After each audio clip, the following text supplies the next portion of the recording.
Yes. Good evening, people. It's the Armoury TV. We're here with a breaking news show, but it's not the kind of breaking news we wanted to hear. We're gonna get into it.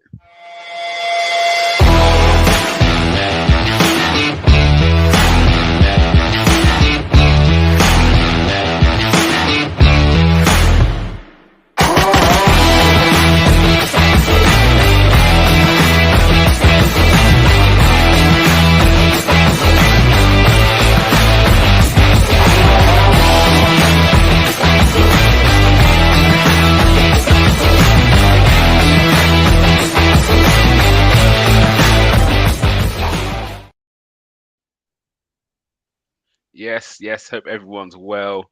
It's your boy Gumza. It's the Armoury TV. I've got my guy Gunner King with me, and I've got James, and we are discussing the news that broke about an hour ago, and my phone hasn't stopped. My battery's died twice. Chelsea have come in with €100 million bid for Mykhailo Mudryk, meeting the valuation that Shakhtar Donetsk have set. Shakhtar have accepted that bid. It looks like it's 70 million up front, 30 million installments, something around that, but it meets the €100 million. Arsenal 5 million short of that. We've put 70 million in with a 25 in installments, so we're 5 million short. Fabrizio Romano is reporting that Arsenal aren't going to budge on that.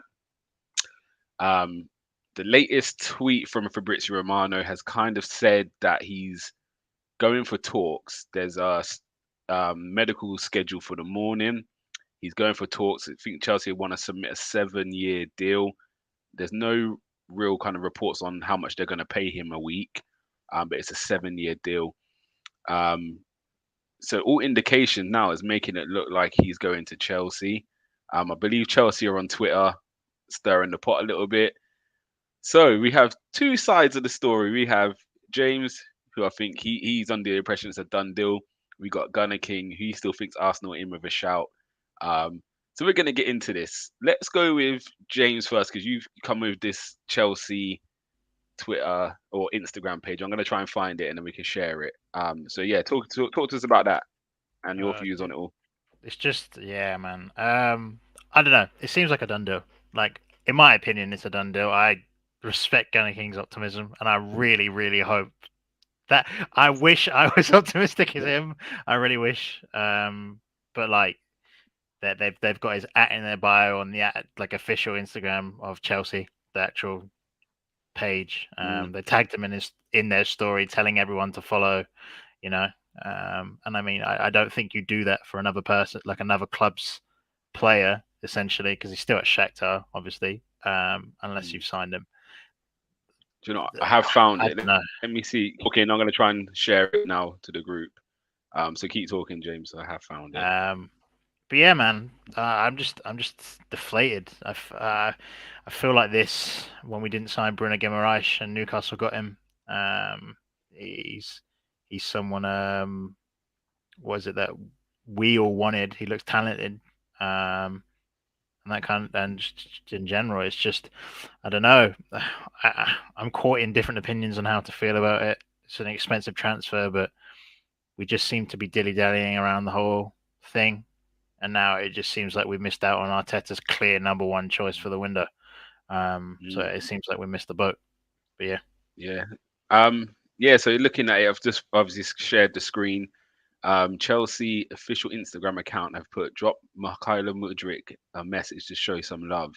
So it can look like he's agreed and on the way, or it can be let's show him how much the fans want him here. Exactly. And he will see the love. So I'm not saying. I do hear what James is saying. One second, King. I do hear what you're saying, James. They normally wouldn't post up a player. It's in their bio, by the way. His @ is in their bio as well, not just a post. It's in the bio. So, and again, normally you wouldn't, but is this desperation? King, tell me what your thoughts are on this, and let me find Fabrizio Romano's last tweet as well, because again, it reads different to what we was reading earlier. So, King, keep going, and I'll find that. Yeah, look. I think the structure of the deal is virtually the same. The bonuses are more gettable, so it's not like Chelsea have offered more up front. They've offered 70 million up front as well, which is what we offered. 70 million euros, 66 million pounds. We offered 25 minimal, in add-ons. They've offered 30, but I think the structure of the bonuses with Chelsea's offer are more achievable. So that's one part that I have heard. The other thing as well, Ornstein said it's a done deal, but he said the player hasn't signed the terms. A deal can't be done if a player doesn't not only agree to personal terms but sign to them. Now, they've said that he's flown in and that they've booked a medical, but then what they've said about the medical is booked in because they're hoping to agree the terms, not that they've actually agreed the terms, not that nothing has been said about him verbally agreeing to sign the terms. Do you get what I'm saying? So let me tell you what's happened. Shakhtar's bid's been accepted because it's higher than ours, because their bonuses are more gettable, and they are now in direct contact with the player. We've already had terms accepted for him previously anyway. Yeah. So what they are doing now is presenting their terms to him. And obviously, he's still got a decision to make. He hasn't made it yet. There was differences in reporting. Some were saying that Chelsea's board members were in Turkey, where they're training. Others were saying they were in Poland, where obviously, they've been situated. So there's a lot of contradiction in the reports.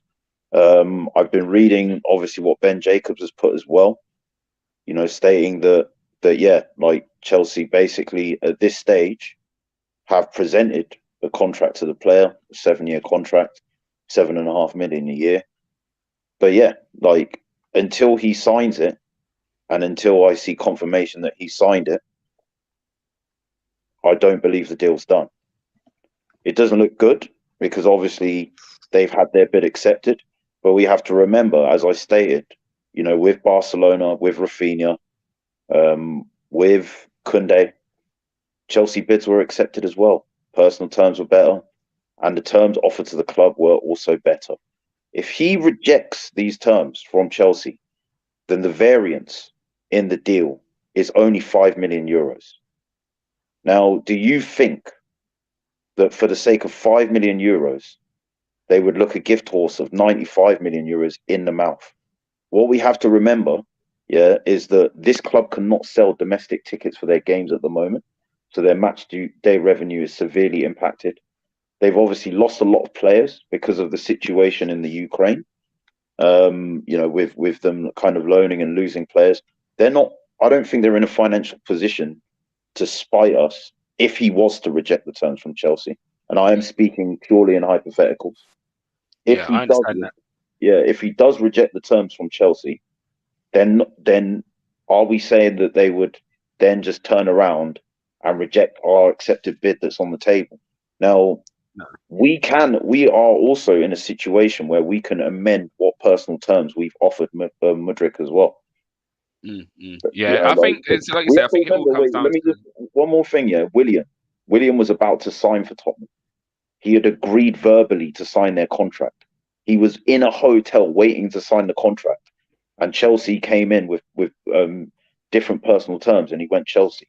So, until this deal is done, in my head, it's not done. Obviously Chelsea have strengthened their hand in where they're at in this deal, and they're trying to get it done. But I just think we need to give it a bit more time, a couple more days, see what's happening. But yeah, it might not be days. I think this gets wrapped up in the next 24, because the way Chelsea are moving, if he wants to go, we'll know more. Again, we'll know if he's rejected Chelsea, I think, by tomorrow. And again, if Chelsea where they're moving, I think they could throw any mad number. He can ask for any mad number and they'll probably take it right now. So I do agree with what King's saying, to the sense of the bid's been agreed between Chelsea and Shakhtar, but not with the player. And I think this kind of tweet sums it up the best. Dave Ornstein came out and said it was a done deal. However, Fabrizio, the last tweet he said out was what we're seeing in front of us. They've offered a contract valid until 2030. It's the final stages. His future enters into the key final stages. So again, this is discussions going on. He hasn't said yes or no. We've obviously put our bid in, and as you see at the bottom, it says Arsenal keep their position. Bid made to Mudryk won't change. So I don't know if that is to the contract of Mudryk or if that's to the club. I presume it's to the club that we put in our 95, with 5 million less than Chelsea, if reports are correct. So again, it is a waiting thing. It's no surprise, it's no secret he wanted Arsenal. However, and we can also change our bid. Yeah, no, we can 100%. Match the gettables and match the close the 5 million gap as well if we wanted to. If you was Mudryk though, James, 1 second, I'll come to you now, James. If you was Mudryk though, would you be frustrated with Arsenal not getting this done already? And this kind of goes into what me and King were talking about the other day, because I was frustrated how long it takes us. And you see how Chelsea reacted. So again, you've got teams chasing you. Yes, you prefer Arsenal, but if you're seeing how they're stalling on what they're stalling on, we're looking at, I think, 20% or 30% of the finances getting paid over 2 years, whatever it was like a 10% thing of how they wanted to structure the deal. Would that lead you to a kind of level of frustration to think, do you know what, Chelsea is serious about me? Look, I don't know.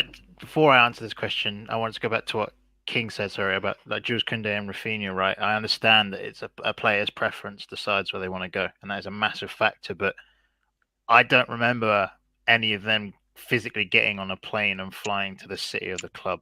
That's where I feel like the difference is, right? Because it's physically going, Rafinha never went to London.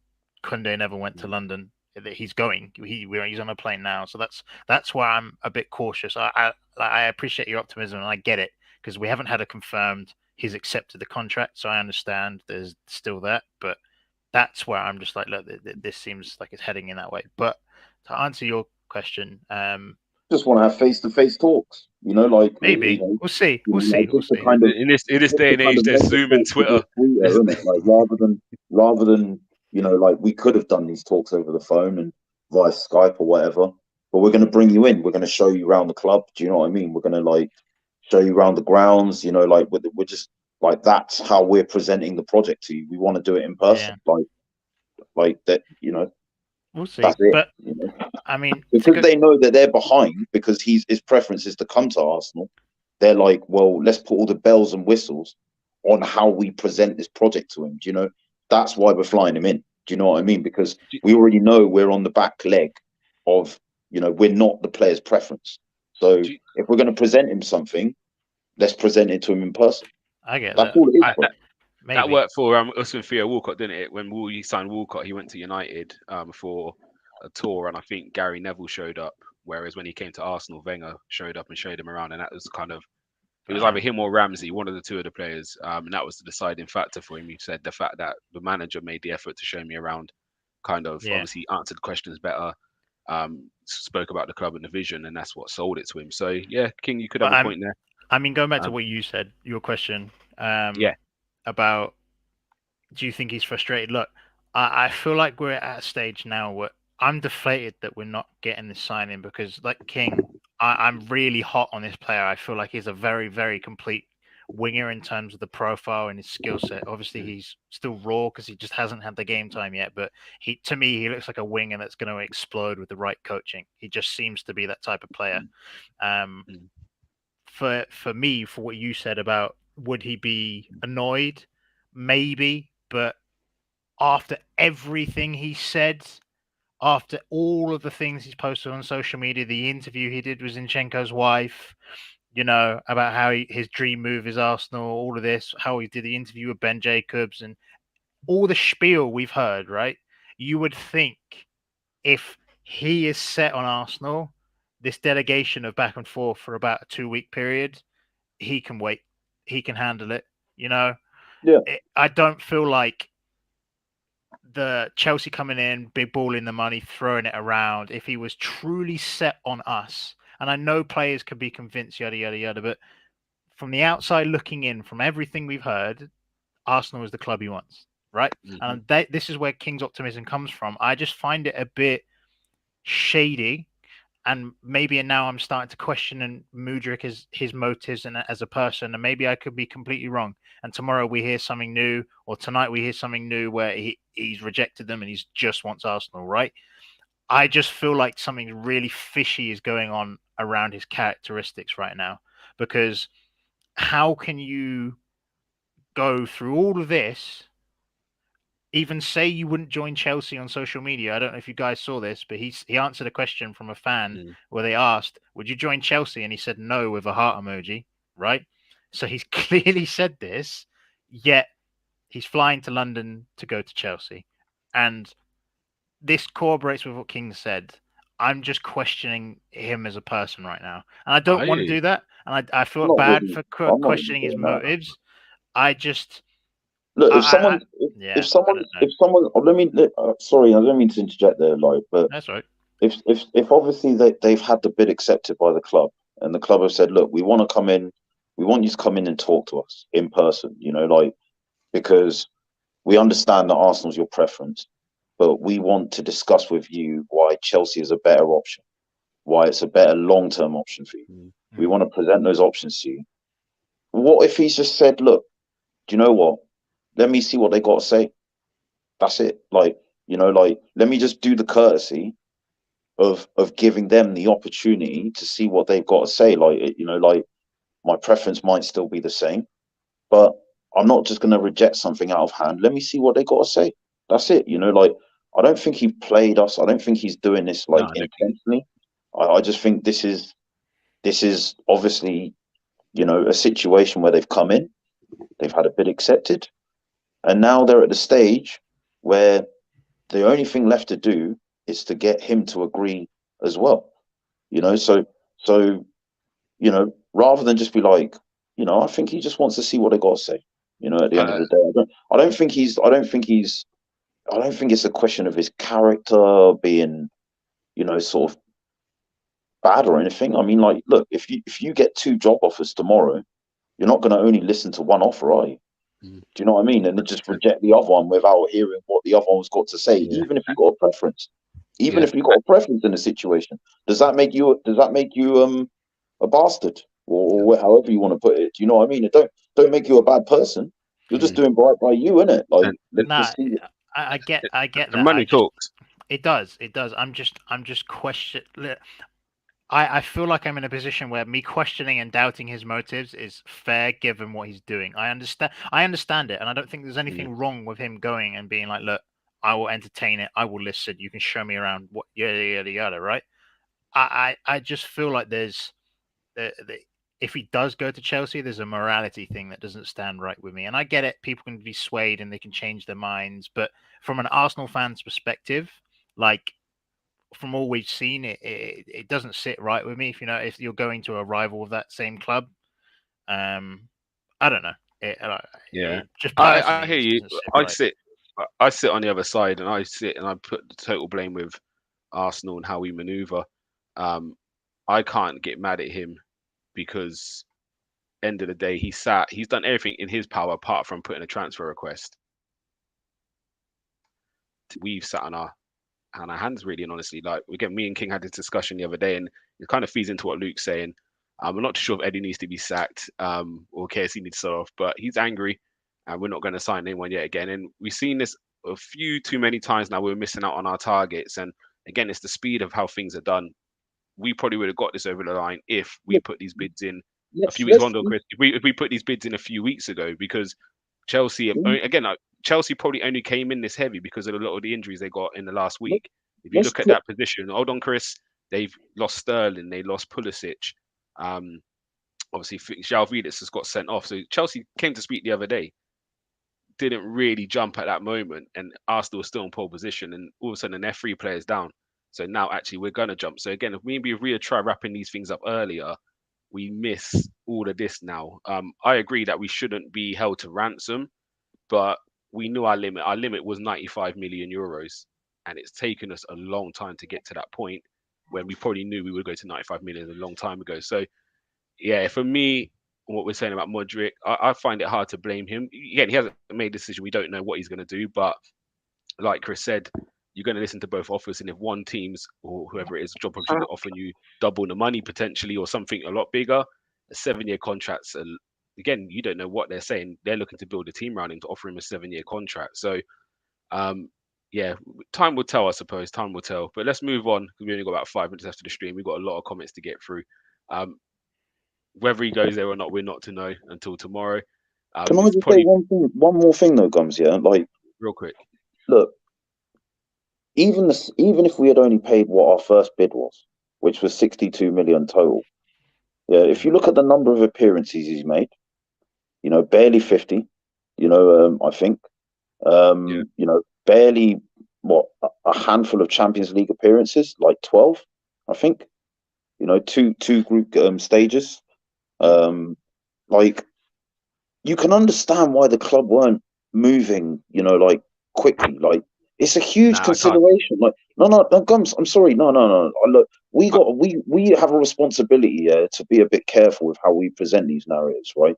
Because when you look at the experience level that he has, I'm not saying he's a bad player, but I'm saying it's like that was already over his market value.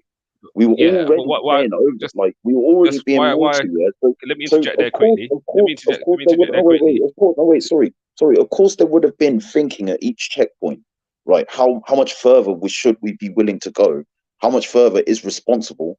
Because we're already above market cap, yeah, for this player. And like we said, yeah, like we know it sets a dangerous precedent for our future transfer business. Yeah, Do you know what I mean? 100%. Yeah, like But why? Let me interject now. Then why I say I hear what you're saying, and in terms of Martinez, I agree with that because we didn't allow ourselves to go up to where they wanted to go. However, we've gone up to 95. So I hear what you're saying with the 62 to start. We were above where we should be. Okay, we're going to go a bit. We've gone up to 95. So what difference would it have been if we went up to 95 4 weeks ago or went up to 95 now? We've gone up to 95. So because we I would have gone up understand to what you're it saying with straight S. away, and then people would have known that, okay, well, if that's what they're going to do straight away in future, No, but I'm not then saying that's what straight they because could again, we could have do straight away in future. we could have still done the same method in October and November. It doesn't make a difference when we do it. He can only sign from January the 1st because that's when the window opens. But we can get these deals signed off October the 2nd. So the only thing was, if we know we wanted to go for it, we could have gone for it whenever. And that's just my perception of things. I think we just take too long. We've been locked in talks for 3 days to get to 95. Like, and again, them injuries, I do think to Chelsea played a part in them going for him because they might have just had scans come back and realised Sterling could be out for the rest of the season or Pulisic could be. Do you know what I mean? We don't know what's happening behind the scenes there, and that they've now said actually we're going to throw down. But let's move on from there. Again, I'm sure this is going to come up again tomorrow and other days. But let's talk about what we do next if we do miss out on Mudryk. King, we let you go. Who you? What's your choices now? We obvious we're in for a winger. We tried to get Rafinha, didn't work. We tried to get Mudryk. Who knows what's going to happen with that? If we don't get it over the line, where are you going? Because we need I backup. think there's two options for me. You could sack off getting the winger altogether because Reece Nelson and Smith Rowe are coming back. You could get a central midfielder and a striker. Go for Vlahovic. We know that we're short on strikers due to Jesus being injured.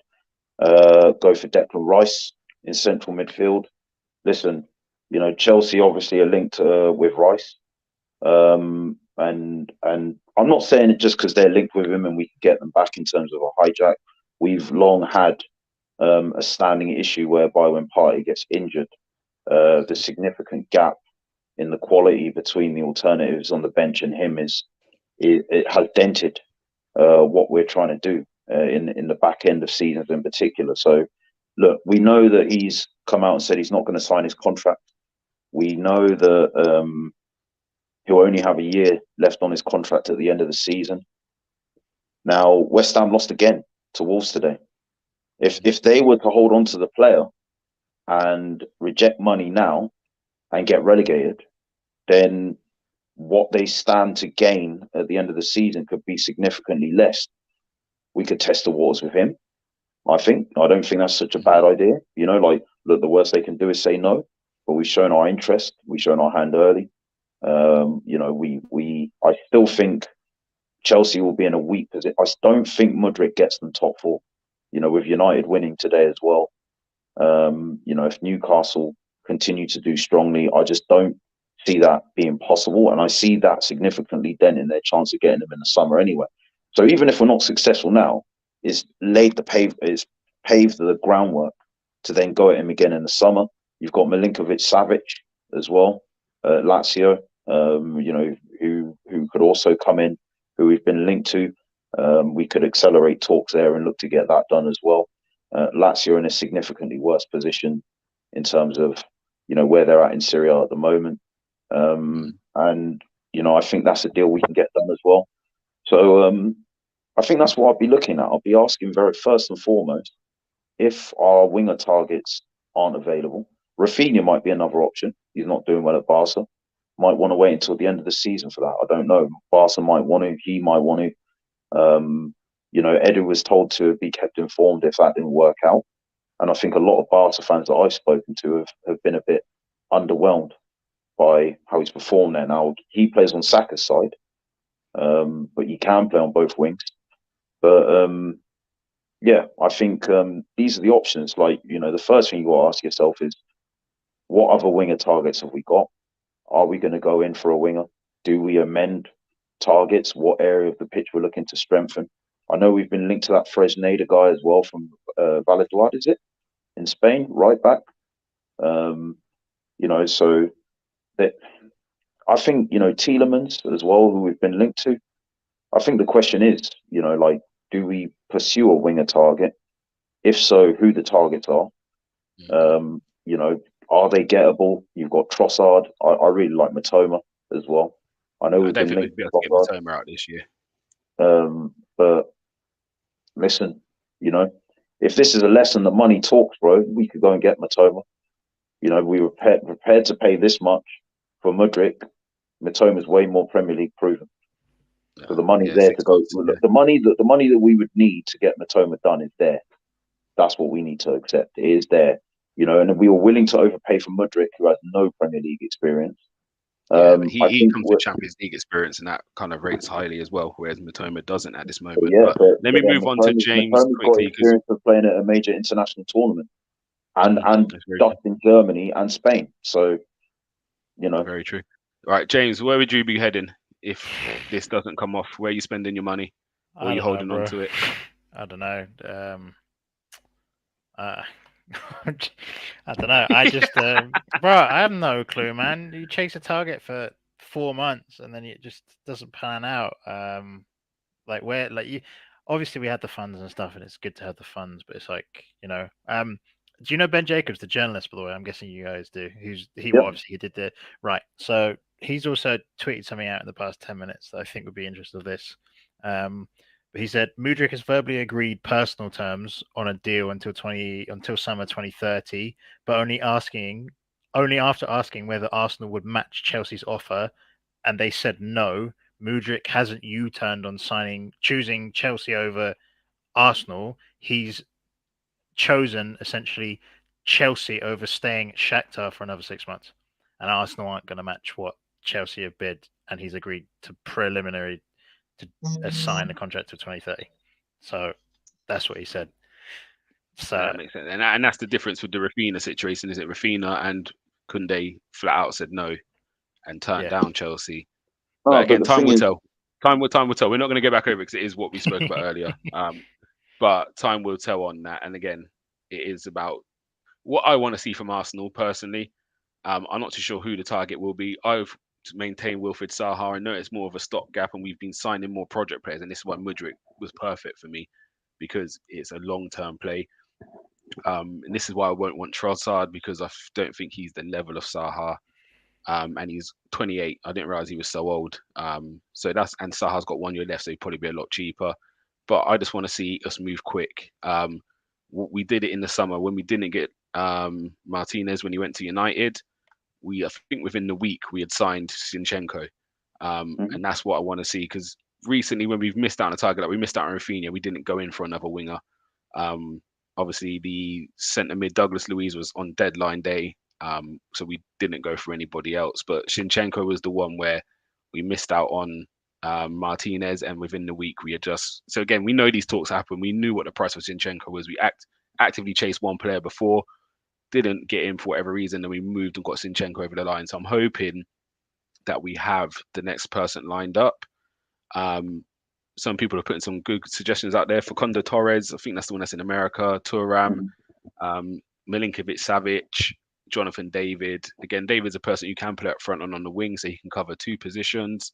Thuram, I think he's got 6 months left on his contract. Is that correct? So I think if you went for him now, you're getting very cheap. So yeah, there's a couple of options there. Let's see who else is saying. There's a lot for Jonathan Davis-Moss again, to be fair. Jordan Ellis is saying West Ham want 120 for Rice. I don't think they're going to get anything near that. Silver Fox is saying Trossard and Saha. You know what you're getting as they're prem proven. Luke's saying the problem is now we've shown our hand and we've shown what money we do have. So Brighton would now want what we offered for Mudryk. Every club will. Yeah, I don't think they're going to get what they offered. But again, if we wanted 40 million, they're going to try and squeeze 60 out of us. David for 45 mil. Fresneda, yeah, the same one's Gunner King's already called out. How much for McAllister from Brighton? Who knows? You've been, was it you, James, who said in the group chat it's got to be Rafael Leao now? We've got to kind of go into. I mean, we ain't getting him. We ain't getting him in Jan. Let's be real. He's not moving from Milan. He's renewing his contract, isn't he? He hasn't, but it's up in the air at the moment. I don't know, and we probably won't. I think Beneca's renewed, but he hasn't. They're trying to get him and Giroud to tie down again. So I don't know, but he's the only one I see on the winger market that isn't like a project winger. I know Mudryk's a project winger, but like a standout that's like that I feel like can take us up to, close the gap, because I know we're ahead of City right now, but I'm talking squad wise that's going to elevate us to be on par with their squads. He's the only winger I see on the market that's like, like I'm 95% is going to be a surefire thing. I think he's that good. Can I say one thing quickly? Can I say one thing quickly? Yeah. Eden Hazard. We could have had him. We could have paid an additional 5 million. Yeah. Can I just say one thing? Yeah. Now, Arsenal said they wouldn't get dragged into a bidding war, and I accept that. Yeah, I accept that. Now, again, 5 million euros. There are 0.88 pounds to the euro. Yeah. So, 5 million euros isn't, in the grand scheme of things, it's a couple £1 million. 3 million. Obviously, that's a lot to you and us, you and I. A lot to us, you know what I mean? But in the grand scheme of things, like, why don't we do it? Like, if we were talking about a disparity being 10, 15, 20, 30 million euros, something big. The Martinez one was 15, 20 million on top. Yeah, and we had a ready-made person there in Zinchenko who you could go and get. The player had more ties to Ten Hag because he'd worked with him previously and had stated Man United was a preference as a result. In this case, Mudryk has expressed a preference to be us. Yeah. So why don't we just make up the difference, bro, and just call it a day on the spot? Apparently, Ben Jacobs covered this as well in his thing. He said it's not just the difference in 95 and 100. It's the disparity between guaranteed fee and the add-ons being like an additional 20 million on top of what we were willing, really. Because obviously the add-ons we were trying to do, there were some gettable, but then there were some harder ones. I don't know. I was winning the league, I was winning the Champions League, that kind of stuff, right? Him winning a Ballon d'Or, I don't know. But apparently their add-ons are like really easy. I don't know. It's just probably you're going to get it. Score 10 goals, get 15 appearances, right? Yeah. That kind of add-ons. Like so. Apparently that's where the disparity is. It's not just a simple. This is what I'm saying. We should. I think the hard thing as well is we've actively seen Arsenal be linked with players, but this one looked like the one Arteta wanted. Do you know what I mean? It's very much. I think the board discussed players. And again, we haven't jumped when us as fans have been desperate and hungry for players. They've been quite relaxed. Say, actually, we keep what we got. We're not going to go and get the wrong person.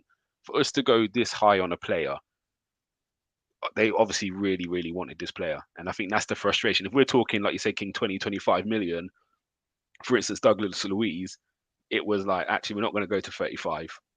To us, that's not really, do you know what I mean? You can see Arteta wanted him, but didn't really. He's not the main target, do you know what I mean? But for us to go for this guy and actually put that kind of bid in shows this is what Arteta wanted. And I think that's the frustration because, yeah, we've seen the difference it's made bringing in Zinchenko, bringing in Jesus, the difference they've had on the team. So again, this could be one who could have that effect on us. But again, we still have to trust. Just make sure they go out and win tomorrow because I think the players can't afford to lose tomorrow now. Arteta can't afford to lose tomorrow because the fans are being meltdown. And yeah, this is what it is when you play with Chelsea and teams like that. They will just blow you out of the water sometimes. And we do need to respect can I just give one our comment? ways. Sorry, bro. Yeah, look, Yeah. listen. You guys know I've always been Cronky out for a long time. Yeah, I had the comment up there. The nuances of fate one. Yeah, you know. Yeah, I've never been the Cronky's biggest advocate. Yeah, but Mm. this is what I don't like. Yeah, about certain situations where like we misplace the blame. The Cronkies have put the money up, bro. Do you know what I mean? To Like a certain degree. they've put the money up, bro. Like they put the money on the table. Like this bid that's coming from Chelsea is way above market average. Yeah, like this people think it shows their strength, yeah, it shows their weakness, their desperation, yeah, that they are willing to go to these lengths to try and take food off our table. Yeah, and to do so, yeah, they're changing the clauses of the bonuses to make them more gettable. And obviously they're trying to come at him sideways with personal terms. Now, I've heard that 7.5 million a year is what they've offered, which is 150 grand a week. That's not big. You know what I mean? Like, we're about to offer Saka and Martinelli 200 grand. And I think Salah will get close to that as well when he renews his contract. We got Party on about 200 grand a week as well. We paid over 350 grand a week. Let's be clear, money's not the issue, bro. Like, like the responsibility of how we use money, yeah, it is something that a sustainable club should consider. Like I don't see what the Cronkies have done wrong here. Do you know what Yeah, I mean? I can't believe it. But unless we have gone to the Cronkies and said, look, we need to, because again, it is 50 million up front. They've put the money there for that, or 60 million. That's there. They've agreed that that's there ready for Shakhtar. Now, again, it might be 20 million. We're saying, right, if we win the Champions League, you can get the 20, or by this year, you can get the 20. Whereas we might need to say, actually, by next year, you need to get the 20. That's what Edu might be asking. I heard our gettables was winning the Premier League and qualifying for the Champions League. Yeah, and Chelsea might just put it in as actually every year we give you an extra 10 million. And that might be the difference where they're guaranteed to get that extra 30 million from Chelsea, whereas with Arsenal, it's dependent on us achieving targets. So again, that could be the difference. But yeah, I don't want to blame the Cronkies for this because again, as we're saying, it's not. There's not even trying to downplay Mudryk, but at the same time, like everyone is saying, he is relatively new. Now it's an investment sign, and he really is because you could get 5-6 years out of him and still sell for 100 mil because he's only going to be then 25, 26. So it is a long-term investment signing. However, you never know what's going to happen because we looked at a list the other day with the most expensive signings in the Prem. I think it was the top 10. And out of all of them, I think only one player really lived up to the expectation and the price tag, which was Van Dijk. Everyone else had fallen way below what they should have been, what we expected from them. So again, it could be another one of those, or it could be an absolute steal, and only time will tell. But I think it is a frustration that maybe another target we have missed. Um, so yeah, we need to. Yeah, again, we'll see what we do next. Again, it's not over. Let's see what happens, but it's certainly looking like he's heading to Chelsea at this moment in time. And let's see what Arsenal do. But first things first, most importantly, we need to beat Tottenham tomorrow. And then again, if there is other targets in place, then we need to go and try and secure them. But for now, it looks like Mudryk deal is off. Guys in the comments, thank you so much for today. It's been a great show. We've had lots of you in now. Seeing the United guys are coming fresh off their win. Big up Solo. Yeah, he's saying people please like and subscribe. Yeah, please just hit the buttons, people. It doesn't cost anything. We'd really appreciate that. Amondi saying principle doesn't win the title. And it could be the difference, you know what I mean? This could be the difference of us getting the title or becoming second or third. Amondi's on the wind up because his team won today. So yeah, it was one more comment at the bottom. You see, with or without Mudryk, we're going to win the Premier League. Let's hope so. Let's hope so. There we go. There's one more for you. To be honest, I don't blame the board. They showed that they're ready to invest, but come on, 100 mil for one player, it still hurts though. Yeah, and I think that's the key because this was Arteta's main target. So let's see what we do next. Hopefully, we get someone over the line. But guys in the comments, guys listening, thank you so much. Obviously, we're back tomorrow for the reaction after the North London derby. Hopefully, you'll see some smiles. But yeah, it's not over. Let's see if anything happens. Last comment, Chris Moss is saying Process will win the title. And then after that, next week, United Agenda is on top. Boy, this is the That's the big one. That is the big one. Yeah, well done. Well done on your win. And big up Brighton as well for slapping up Liverpool. Good results. Yeah, Good we results for us predicted it today, on man. we predicted it yesterday as well. To be fair, on the show on the Friday night takeaway, hold up, Mr. B. We had Eddie Nestor on the show. I'm a Liverpool fan, and yeah, we predicted it. Me and Mondi said that it's not an easy game, Brighton, and yeah, Brighton really did show up. So yeah, big up Welbeck as well. That was a lovely treat to see him get his goal. So yeah, on that note, guys, big up yourselves. Enjoy your evenings. Tomorrow, big game. This will really show if Arsenal are really title contenders. So yeah, guys, thank you so much. James, Gunner King, enjoy your evenings. We out.